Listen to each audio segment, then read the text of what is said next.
and thinks she knows what to say. Hello, welcome to Everyday Storytelling. How are you doing today?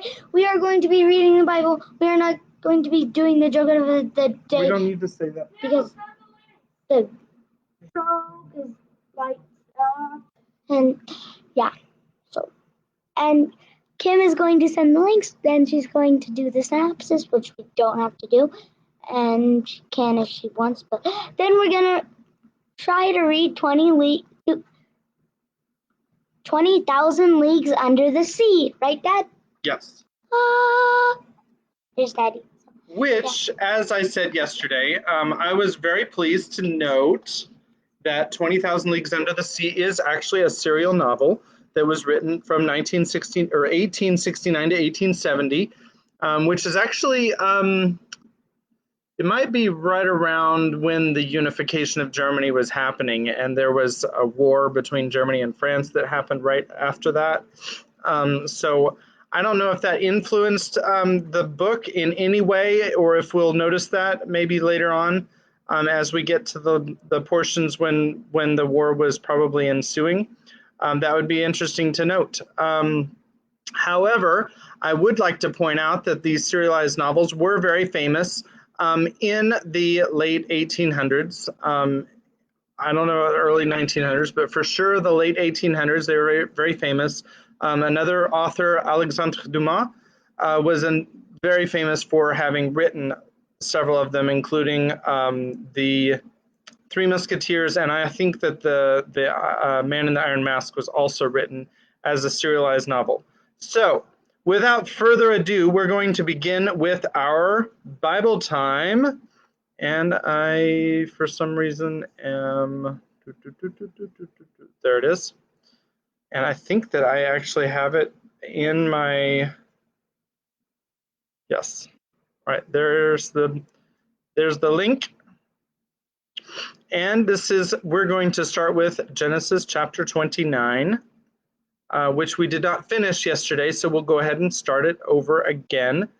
And hopefully today is going to go much smoother than the last 2 days have. So, Genesis chapter 29, this is the English Standard Version. Then Jacob went on his journey and came to the land of the people of the east. I'm actually really interested what they mean by east, but because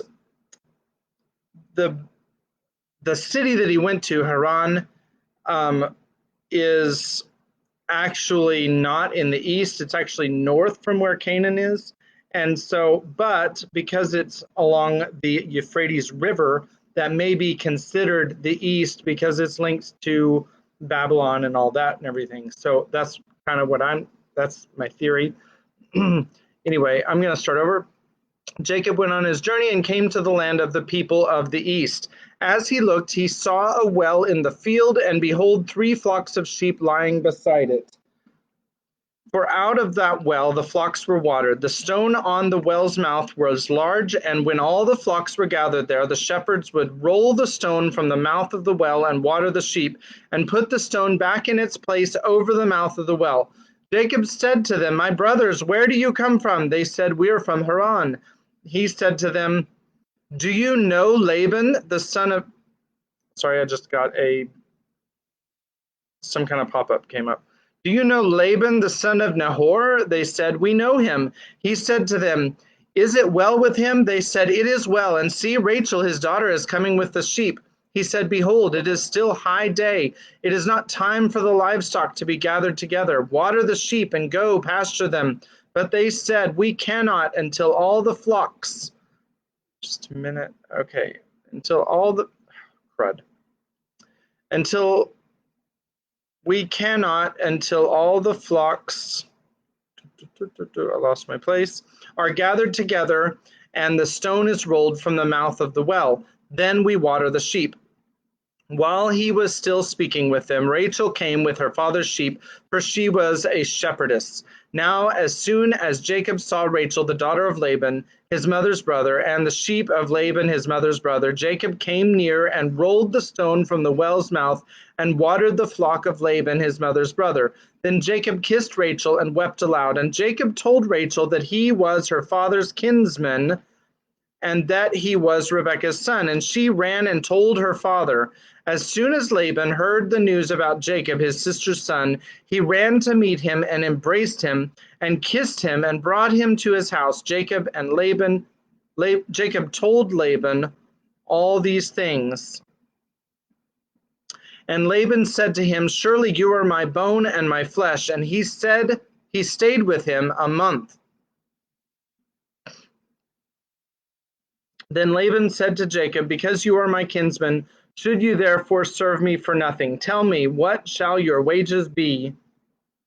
Now Laban had 2 daughters. The name of the older was Leah, and the name of the younger was Rachel. Leah's eyes were weak, but Rachel was beautiful in form and appearance. Jacob loved Rachel, and he said, "I will serve you 7 years for your younger daughter Rachel." Laban said, "It is better that I give her to you than I should give her to any other man. Stay with me." So Jacob served 7 years for Rachel, and they seemed to him but a few days because of the love he had for her. Then Jacob said to Laban, "Give me my wife, that I may go in to her, for my time is completed." So Laban gathered together all the people of the place and made a feast. But in the evening he took his daughter Leah and brought her to Jacob, and he went in to her. Laban gave his female servant Zilpah to his daughter Leah to be her servant, and in the morning, behold, it was Leah. And Jacob said to Laban, "What is this you have done to me? Did I not serve with you for Rachel? Why then have you deceived me?" Laban said, "It is not so done in our country to give the younger before the firstborn. Complete the week of this one, and we will give you the other also in return for serving me another 7 years." Jacob did so and completed her week. Then Laban gave him his daughter Rachel to be his wife. Laban gave his female servant Bilhah to his daughter Rachel to be her servant. So Jacob went in to Rachel also, and he loved Rachel more than Leah, and served Laban for another 7 years. When the Lord saw that Leah was hated, he opened her womb, but Rachel was barren. And Leah conceived and bore a son, and she called his name Reuben, for she said, "Because the Lord has looked upon my affliction, for now my husband will love me."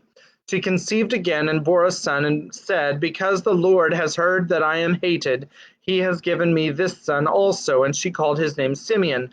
Again she conceived and bore a son, and said, "Now this time my husband will be attached to me, because I have borne him 3 sons. Therefore his name was called Levi. And she conceived again and bore a son, and said, "This time I will praise the Lord." Therefore she called his name Judah. Then she ceased bearing. Chapter 30. It's taking its time. Nope, we're going to do chapter 30.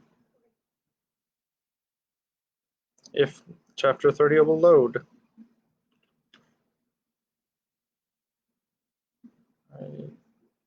Okay, Genesis chapter 30. When Rachel saw that she bore Jacob no children, she envied her sister. She said to Jacob, "Give me children, or I shall die." Jacob's anger was kindled against Rachel, and he said, "Am I in the place of God, who has withheld from you the fruit of the womb?" Then she said, "Here is my servant Bilhah. Go into her, so that she may give birth on my behalf, that even I may have children through her."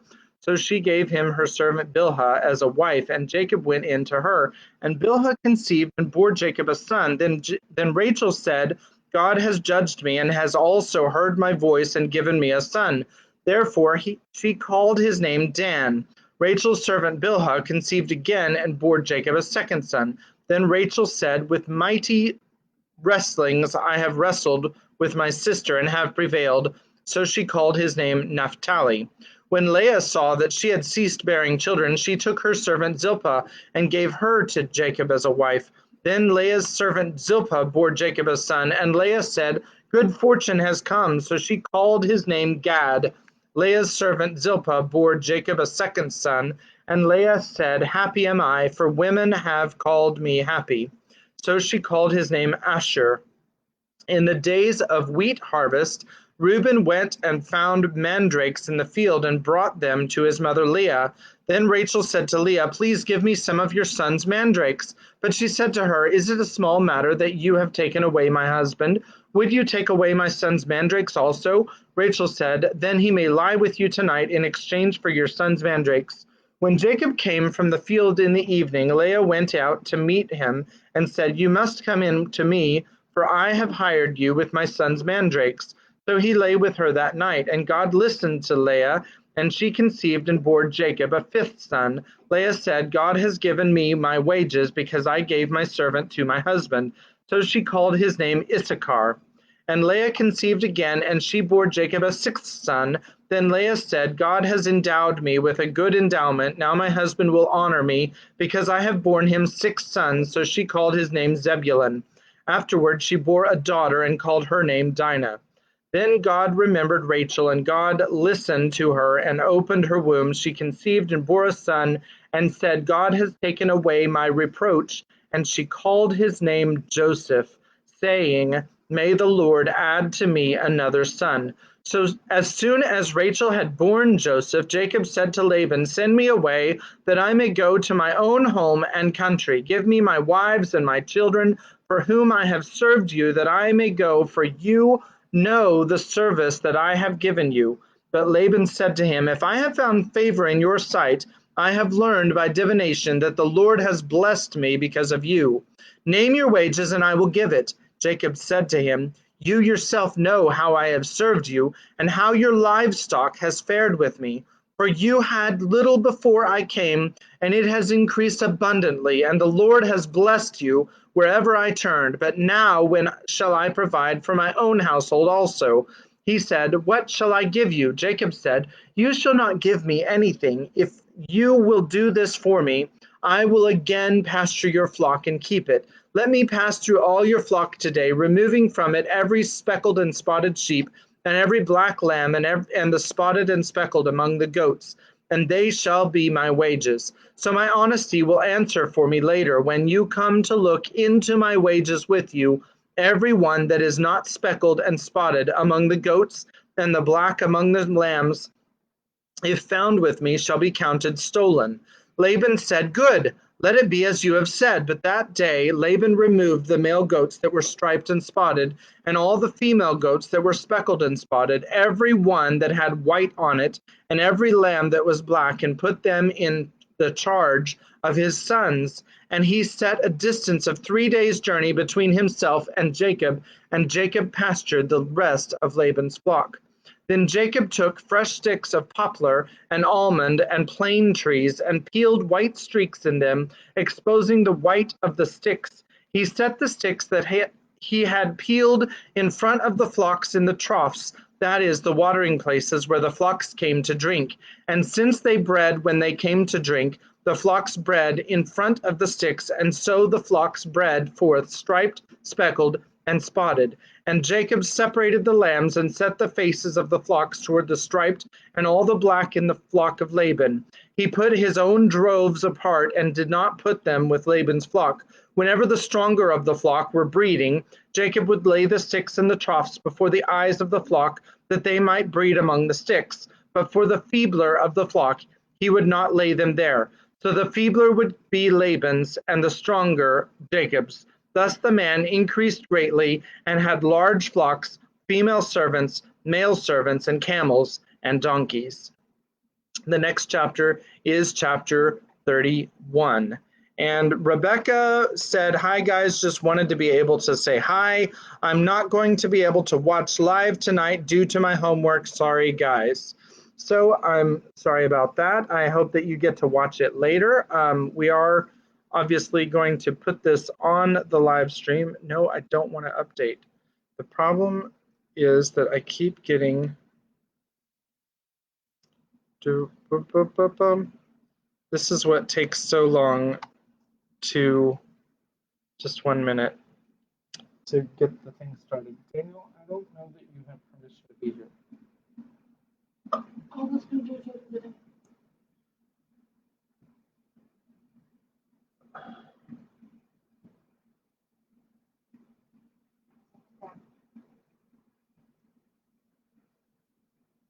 Okay. All right, so we're back. Hi, thank you for that intermission. Sorry I had to close a pop-up that was being obstinate. Thank you for liking our video, Jessica, even though you're not present. That's fine. I appreciate the like. That's good. So at this time, we're going to do a quick joke of the day, and then we'll get right into it. Hello. Hi. So what do people in jail use to call other people? Well, I don't know. They use cell phones. Ha ha ha ha.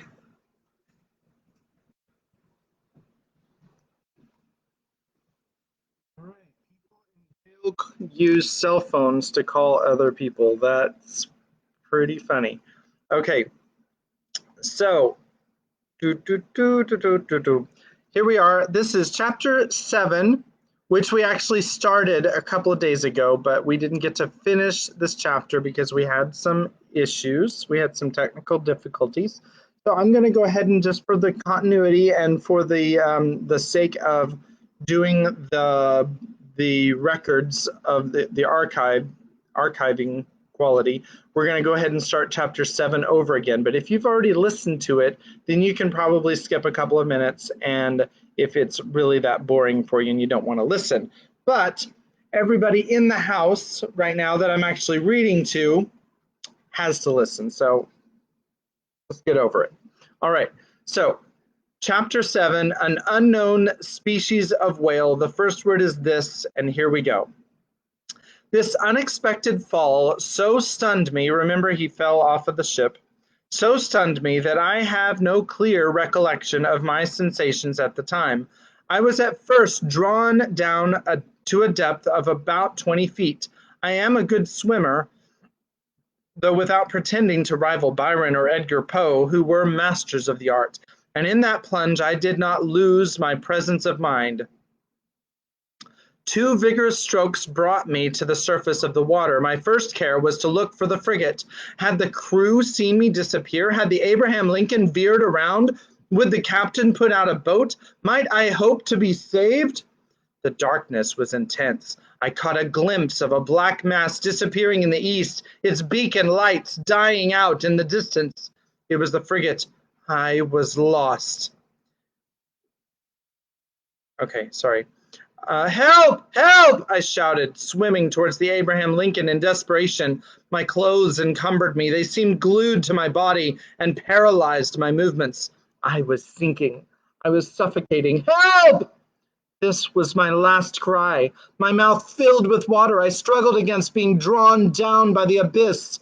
Suddenly, my clothes were seized by a strong hand, and I felt myself quickly drawn up to the surface of the sea, and I heard, yes, I heard these words pronounced in my ear.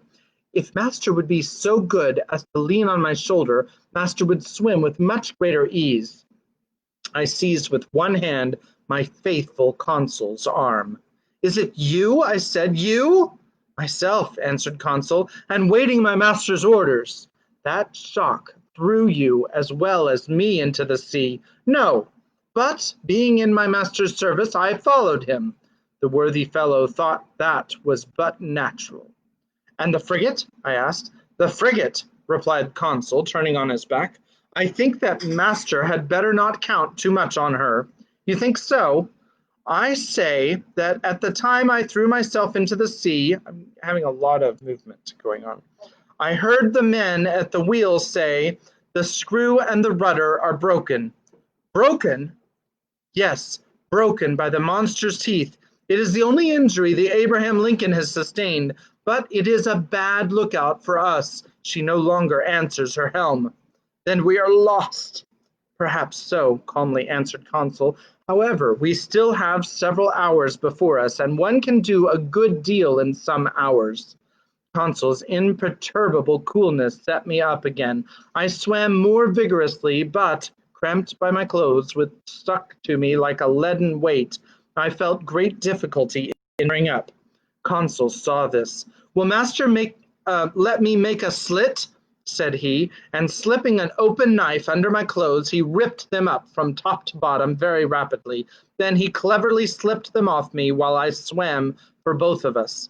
Then I did the same for Consul, and we continued to swim near to each other. Nevertheless, our situation was no less terrible. Perhaps our disappearance had not been noticed, and if it had been, the frigate could not tack with being without its helm. Consul argued on this supposition and laid his plans accordingly. This quiet boy was perfectly self-possessed. We then decided that as our only chance of safety was being picked up by the Abraham Lincoln's boats, we ought to manage so as to wait for them as long as possible.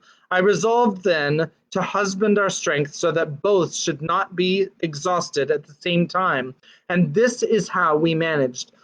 One of us lay on our back, quite still, with arms crossed and legs stretched out. The other would swim and push the other on in front. This towing business did not last more than 10 minutes each, and relieving each other thus, we could swim on for some hours, perhaps till daybreak. Poor chance, but hope is so firmly rooted in the heart of man. Moreover, there were two of us. Indeed, I declare, though it may seem improbable, if I sought to destroy all hope, if I wished to despair, I could not. The collision of the frigate with the Cetacean had occurred about 11 o'clock in the evening before. I reckoned then we should have 8 hours to swim before sunrise, an operation quite practicable if we relieved each other. The sea, very calm, was in our favor. Sometimes I tried to pierce the intense darkness that was only dispelled by the phosphorescence caused by our movements. I watched the luminous waves that broke over my head, whose mirror-like surface was spotted with silvery rings. One might have said we were in a bath of quicksilver. Near 1 o'clock in the morning, I was seized with a dreadful fatigue. My limbs stiffened under the strain of violent cramp. Consul was obliged to keep me up, and our preservation devolved on him alone. I heard the poor boy pant. His breathing became short and hurried. I found that he could not keep up much longer. Leave me, I said to him. Leave my master? Never, replied he. I would drown first. Just then the moon appeared through the fringes of a thick cloud that the wind was driving to the east. The surface of the sea glittered with its rays. The kindly light reanimated us. My head got better again. I looked at all points of the horizon. I saw the frigate. She was 5 miles from us and looked like a dark mass, hardly discernible, but no boats. I would have cried out, but what good would it have done at such a distance? My swollen lips could utter no sounds. Consul could articulate some words, and I heard him repeat at intervals, "Help! Help!" Our movements were suspended for an instant. We listened. It might be only a singing in the ear, but it seemed to me as if a cry answered the cry from Consul. "Did you hear?" I murmured. Yes, yes. And Consul gave me one more despairing cry. This time there was no mistake. A human voice responded to ours. Was it the voice of another unfortunate creature abandoned in the middle of the ocean? Some other victim of the shock sustained by the vessel? Or rather, was it a boat from the frigate that was hailing us in the darkness? Consul made a last effort, and, leaning on my shoulder while I struck out in a desperate effort, he raised himself half out of the water, then fell back, exhausted. "What did you see?" "I saw," murmured he. "I saw, but do not talk. Reserve all your strength." What had he seen? Then I know not why, the thought of the monster came into my head for the first time, but that voice— the time is past for Jonahs to take refuge in whales' bellies. However, Consul was towing me again. He raised his head sometimes, looked before us, and uttered a cry of recognition, which was responded to by a voice that came nearer and nearer. I scarcely heard it. My strength was exhausted. My fingers stiffened. My hand afforded me support no longer. My mouth convulsively opening, filled with salt water. Cold crept over me. I raised my head for the last time. Then I sank. At this moment, a hard body struck me. I clung to it. Then I felt that I was being drawn up, that I was brought to the surface of the water, that my chest collapsed. I fainted. It was certain that I soon came to. Thanks to the vigorous rubbings that I received, I half opened my eyes. Consul? I murmured. Does master call me? Asked Consul. Just then, by the waning light of the moon, which was sinking down to the horizon, I saw a face which was not Consul's, and which I immediately recognized. Ned! I cried. The same, sir. Who is seeking his prize, replied the Canadian. Were you thrown into the sea by the shock of the frigate? Yes, Professor, but more fortunate than you, I was able to find a footing almost directly upon a floating island. An island? Or, more correctly speaking, on our gigantic narwhale. Explain yourself, Ned. Only I soon found out why my harpoon had not entered its skin and was blunted. But why, Ned, why? Because, Professor, that beast is made of sheet iron. The Canadian's last words produced a sudden revolution in my brain. I wriggled myself quickly to the top of the being or object half out of the water which served us for a refuge. I kicked it. It was evidently a hard, impenetrable body, and not the soft substance that forms the bodies of the great marine mammalia. But this hard body might be a bony covering like that of an antediluvian animals, and I should be free to class this monster among amphibious reptiles such as tortoises or alligators. Well, no. The blackish back that supported me was smooth, polished, without scales. The blow produced a metallic sound, and incredible though it may be, it seemed, I might say, as if it were made of riveted plates. There was no doubt about it. This monster, this natural phenomenon that had puzzled the learned world and overthrown and misled the imagination of seamen of both hemispheres, it must be owned, was a still more astonishing phenomenon, inasmuch as it was a simply human construction.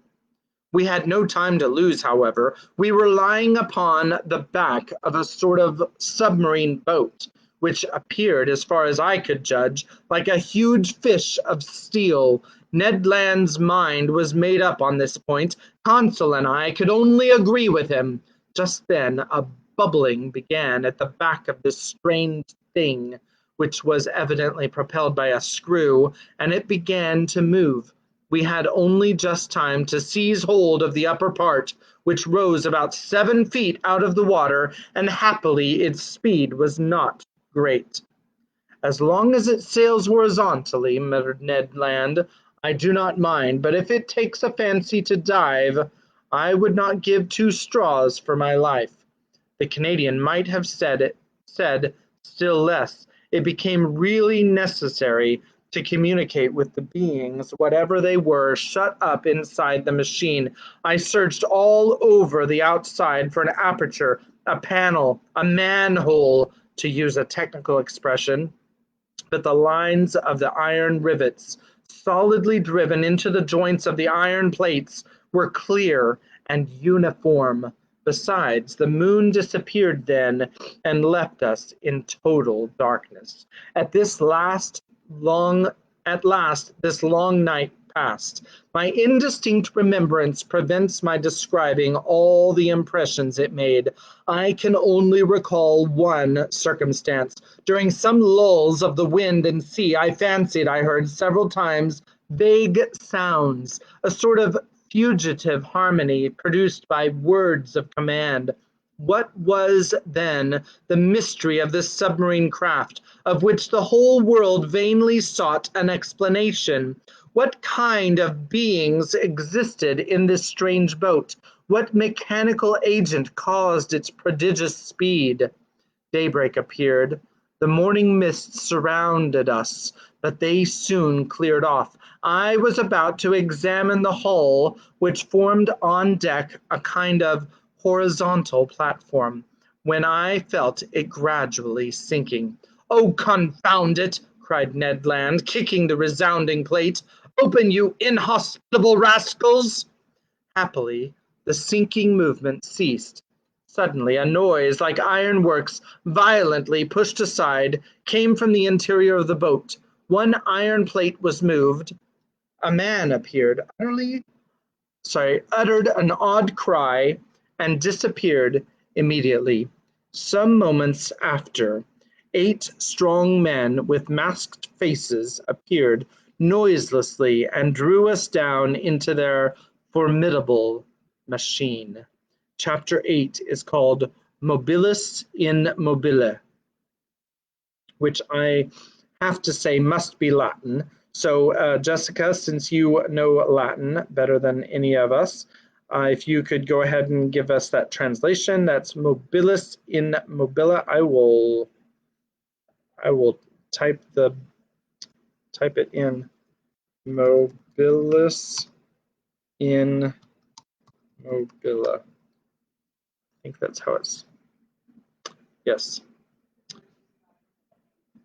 I don't know if she's actually even there, but if she watches this, oh, I hit the wrong button again. Sorry.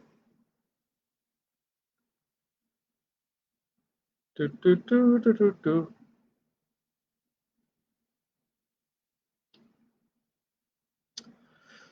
So chapter 8 is called Mobilis in Mobile, and I will post that in just a minute after it. Okay, there we go. Okay, that's how it's spelled. Okay, this forcible abduction, so roughly carried out, was accomplished with the rapidity of lightning. I shivered all over. Whom had we to deal with? No doubt some new sort of pirates who explored the sea in their own way. Hardly had the narrow panel closed upon me when I was enveloped in darkness. My eyes, dazzled with the outer light, could distinguish nothing. I felt my naked feet cling to the rungs of an iron ladder. Ned Land and Consul, firmly seized, followed me. At the bottom of the ladder, a door opened and shut after us immediately with a bang. We were alone. Where, I could not say, hardly imagine. All was black, and such a dense black that after some minutes my eyes had not been able to discern even the faintest glimmer. Meanwhile, Ned Land, furious at these proceedings, gave free vent to his indignation. "Confound it," cried he, "here are people who come up to the Scotch for hospitality. They only just miss being cannibals. I should not be surprised at it, but I declare that they shall not eat without my protesting."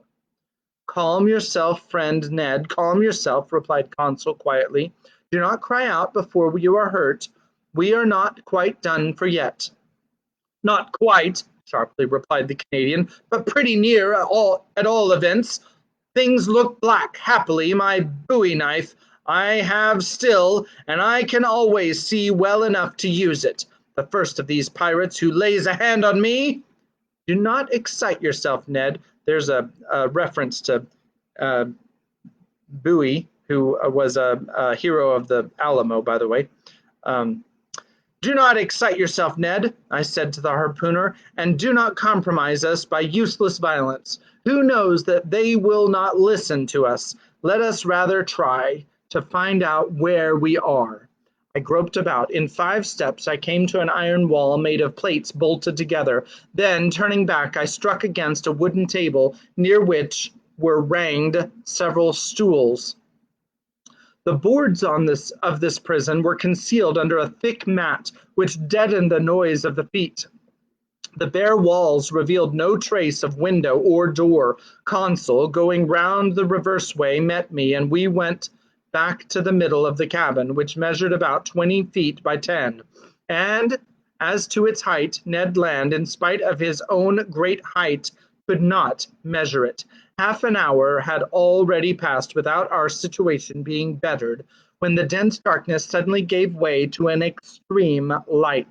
Our prison was suddenly lighted, that is to say, it became filled with a luminous matter so strong that I could not bear it at first. In its whiteness and intensity, I recognized that electric light which played round the submarine boat like a magnificent phenomenon of phosphorescence. After shutting my eyes involuntarily, I opened them and saw that this luminous agent came from a half globe, unpolished, placed in the roof of the cabin. "At last one can see," cried Ned Land, who, knife in hand, stood on the defensive. "Yes," said I, "but we are still in the dark about ourselves." "Let master have patience," said the imperturbable consul. The sudden lighting of the cabin enabled me to examine it minutely. It only contained a table and 5 stools. The invisible door might be hermetically sealed. No noise was heard. All seemed dead in the interior of this boat. Did it move? Did it float on the surface of the ocean? Or did it dive into its depths? I could not guess. A noise of bolts was now heard. The door opened, and 2 men appeared. One was short, very muscular, broad-shouldered, with robust limbs, strong head, and an abundance of black hair, thick mustache, a quick penetrating look, and the vivacity which characterizes the population of southern France. The second stranger merits a more detailed description. I made out his prevailing qualities directly: self-confidence, because his head was well set on his shoulders, and his black eyes looked around with cold assurance; calmness, for his skin, rather pale, showed his coolness of blood; energy, evinced by the rapid contraction of his lofty brows; and courage, because his deep breathing denoted great power of lungs. Whether this person was 35 or 50 years of age, I could not say. He was tall, had a large forehead, straight nose, a clearly cut mouth, beautiful teeth, with fine taper hands, indicative of a highly nervous temperament. This man was certainly the most admirable specimen I had ever met. One particular feature was his eyes, rather far from each other, and which could take in nearly a quarter of the horizon at once. This faculty, I verified it later, gave him a range of vision far superior to Ned Land's. When this stranger fixed upon an object, his eyebrows met, his large eyelids closed around so as to contract the range of his vision, and he looked as if he magnified the objects lessened by distance, as if he pierced those sheets of water so opaque to our eyes, and as if he read the very depths of the seas. The 2 strangers, with caps made from the fur of the sea otter and shod with sea boots of seal skin, were dressed in clothes of a particular texture which allowed free movement of the limbs. The taller of the 2, evidently the chief on board, examined us with great attention without saying a word. Then, turning to his companion, talked with him in an unknown tongue. It was a sonorous, harmonious, and flexible dialect, the vowels seeming to admit of varied accentuation. The other replied by a shake of the head and added 2 or 3 perfectly incomprehensible words. Then he seemed to question me by a look. I replied in good French that I did not know his language, but he seemed not to understand me, and my situation became more embarrassing. "If my master were to tell our story," said Consul, "perhaps these gentlemen may understand some words." I began to tell our adventures, articulating each syllable clearly and without omitting one single detail. I announced our names and rank, introducing in person Professor Aronnax, his servant Consul, and Master Ned Land, the harpooner.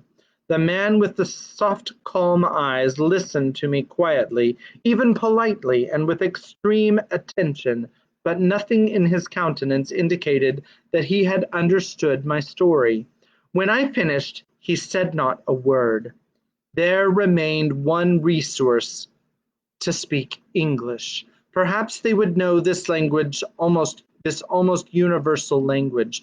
I knew it, as well as the German language, well enough to read it fluently, but not to speak it correctly. But anyhow, we must make ourselves understood. Go on in your turn, I said to the harpooner. Speak your best Anglo-Saxon and try to do better than I. Ned did not beg off and recommenced our story. To his great disgust, the harpooner did not seem to have made himself more intelligible than I had. Our visitors did not stir. They evidently understood neither the language of England, nor of France.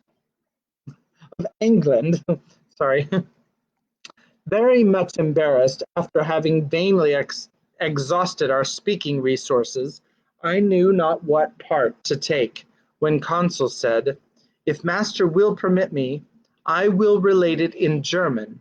But in spite of the elegant terms and good accent of the narrator, the German language had no success. At last, nonplussed, I tried to remember my first lessons and to narrate our adventures in Latin, but with no better success. So Jessica would be no better off. This last attempt being of no avail, the two strangers exchanged some words in their unknown language and retired. The door shut. This is an infamous shame, cried Ned Land, who broke out for the 20th time. We speak to those rogues in French, English, German, and Latin, and not one of them has the politeness to answer. Calm yourself, I said to the impetuous Ned. Anger will do no good. But do you see, Professor, replied our irascible companion, that we shall absolutely die of hunger in this iron cage? Bah, said Consul philosophically. We can hold out some time yet. My friends, I said, we must not despair. We have been worse off than this. Do me the favor to wait a little before forming an opinion upon the commander and crew of this boat. My opinion is formed, replied Ned Land sharply. They are rascals. Good. And from what country? From the land of rogues. My brave Ned, that country is not clearly indicated on the map of the world, but I admit that the nationality of the two strangers is hard to determine. Neither English, French, nor German, that is quite certain. However, I am inclined to think that the commander and his companion were born in low latitudes. There is southern blood in them, but I cannot decide by their appearance whether they are Spaniards, Turks, Arabians, or Indians. As to their language, it is quite incomprehensible.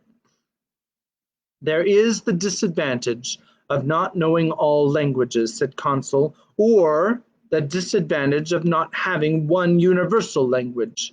As he said these words, the door opened. A steward entered. He brought us clothes, coats, and trousers, made of a stuff I did not know. I hastened to dress myself, and my companions followed my example. During that time, the steward, dumb, perhaps deaf, had arranged the table and laid 3 plates. This is something like, said Consul. Bah, said the angry harpooner. What do you suppose they eat here? Tortoise liver, filleted shark, and beef steaks from sea dogs? We shall see, said Consul. The dishes of bell metal were placed on the table, and we took our places. Undoubtedly, we had to do with civilized people, and had it not been for the electric light which flooded us, I could have fancied I was in the dining room of the Adelphi Hotel at Liverpool, or at the Grand Hotel in Paris. I must say, however, that there was neither bread nor wine. The water was fresh and clear, but it was water, and did not suit Ned Land's taste. Amongst the dishes which were brought to us, I recognized several fish delicately dressed, but of some, although excellent, I could give no opinion. Neither could I tell to what kingdom they belonged, whether animal or vegetable. As to the dinner service, it was elegant and in perfect taste. Each utensil, spoon, fork, knife, plate, had a letter engraved on it, with a motto above it, of which This is an exact facsimile. Mobilis in mobilin. The letter N was no doubt the initial of the name of the enigmatical person who commanded at the bottom of the seas. Ned and Consul did not reflect much. They devoured the food, and I did likewise. I was, besides, reassured as to our fate, and it seemed evident that our hosts would not let us die of want. However, everything has an end. Everything passes away, even the hunger of people who have not eaten for 15 hours. Our appetites satisfied, we felt overcome with sleep. Faith, I shall sleep well, said Consul. So shall I, replied Ned Land. My two companions stretched themselves on the cabin carpet and were soon sound asleep. For my own part, too many thoughts crowded my brain, too many insoluble questions pressed upon me, too many fancies kept my eyes half open. Where were we? What strange power carried us on? I felt, or rather fancied I felt, the machine sinking down to the lowest beds of the sea. Dreadful nightmares beset me. I saw in these mysterious asylums a world of unknown animals amongst which this submarine boat seemed to be of the same kind, living, moving, and formidable as they. Then my brain grew calmer, my imagination wandered into vague unconsciousness, and I soon fell into a deep sleep. Chapter 9, Ned Land's Tempers. The first word is how, and let's see if we're going to read it tonight. Kimberly, what do you say? JJ, what do you say? Daniel, what do you say? All right, banana it is. Chapter 9, Ned Land's Tempers. How long we slept I do not know, but our sleep must have lasted long, for it rested us completely from our fatigues. I woke first. My companions had not moved, and were still stretched in their corner. Hardly roused from my somewhat hard couch, I felt my brain freed, my mind clear. I then began an attentive examination of our cell. Nothing was changed inside. The prison was still a prison. The prisoners. However, the steward, during our sleep, had cleared the table. I breathed with difficulty. The heavy air seemed to oppress my lungs. Although the cell was large, we had evidently consumed a great part of the oxygen that it contained. Indeed, each man consumes in 1 hour the oxygen contained in more than 176 pints of air, and this air, charged as then with a nearly equal quantity of carbonic acid, becomes unbreathable. It became necessary to renew the atmosphere of our prison, and no doubt the hole in the submarine boat. That gave rise to a question in my mind. How would the commander of this floating dwelling place proceed? Would he obtain air by chemical means, and getting by heat the oxygen contained in chlorate of potash, and in absorbing carbonic acid by caustic potash, or a more convenient, economical, and consequently more probable alternative, would he be satisfied to rise and take breath at the surface of the water like a whale, and so renew for 24 hours the atmospheric provision? And I just glitched on my computer and it's stuck, so I can't go down. I can't scroll down right now. That's a little frustrating. It's actually, okay, now it went down. In fact, I was already obliged to increase my respirations to eke out of this cell the little oxygen it contained, when suddenly I was refreshed by a current of pure air and perfumed with saline emanations. It was an invigorating sea breeze charged with iodine. I opened my mouth wide, and my lungs saturated themselves with fresh particles.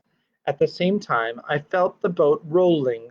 The iron plate I just blacked out. So if you're still on, then please let me know. Otherwise, yeah, I'm blacked out. In fact, I was already obliged to increase my respirations. I already read that. I opened my mouth wide and my lungs saturated themselves with fresh particles. At the same time, I felt the boat rolling. The iron-plated monster had evidently just risen to the surface of the ocean to breathe after the fashion of whales. I found out from the mode of ventilating the boat. When I had inhaled this air freely, I sought the conduit pipe which conveyed to us the beneficial whiff, and I was not long in finding it. Above the door was a ventilator through which volumes of fresh air renewed the impoverished atmosphere of the cell. Thank you, Cindy Stockton, for letting me know that we're still here. I was making my observations when Ned and Consul awoke almost at the same time under the influence of this reviving air. They rubbed their eyes, stretched themselves, and were on their feet in an instant. Did Master sleep well? Asked Consul with his usual politeness.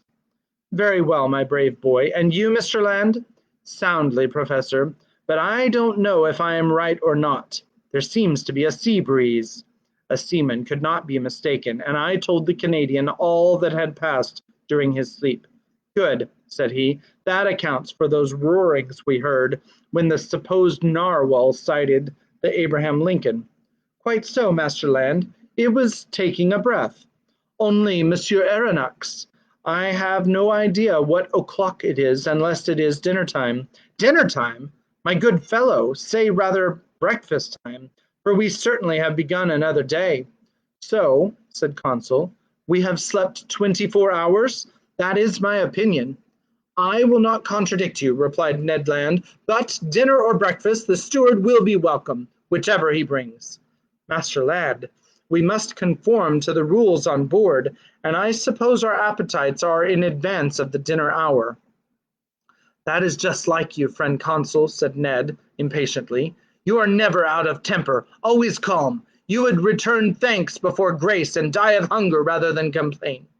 Time was getting on, and we were fearfully hungry, and this time the steward did not appear.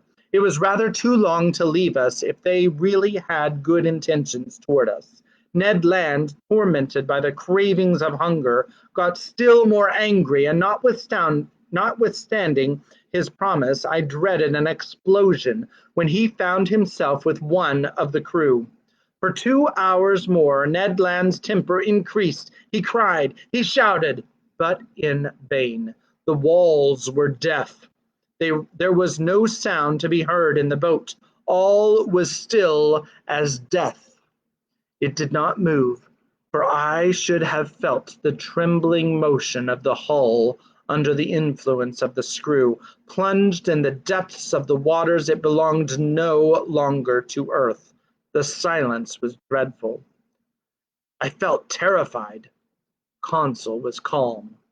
Ned Land roared. Just then a noise was heard outside. Steps sounded on the metal flags, the locks were turned, the door opened, and the steward appeared. Before I could rush forward to stop him, the Canadian had thrown him down and held him by the throat.